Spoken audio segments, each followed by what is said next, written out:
Let's review the heart murmurs by category. Systolic murmurs occur during ventricular contraction. Aortic stenosis, crescendo decrescendo murmur, a too soft and delayed, described as pulsus parvis retardus. It's due to age-related calcification or congenital bicuspid aortic valve. Heard best at the aortic area and radiates to the carotids. Mitral regurgitation, polysystolic murmur. Causes include infective endocarditis, ischemic heart disease post-MI, mitral valve prolapse, LV dilation, or rheumatic fever. Heard best at the mitral apex, radiates to the axilla. Hypertrophic cardiomyopathy, crescendo decrescendo murmur. 60 to 70% of cases are familial, autosomal dominant. Best heard along the left sternal border.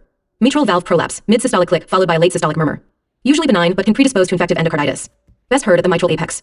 Atrial septal defect, mid-systolic murmur with wide fixed splitting of S2. Associated with Down syndrome, fetal alcohol syndrome, and torch infections. Heard at the pulmonic area. Ventricular septal defect, holosystolic murmur with an additional mid-diastolic component due to increased mitral flow. Linked to chromosomal syndromes like Down, Edward, and Patau, as well as maternal risk factors. Heard best at the tricuspid area and may radiate to the apex. Diastolic murmurs occur during ventricular relaxation. Aortic regurgitation, decrescendo, high-pitched blowing murmur.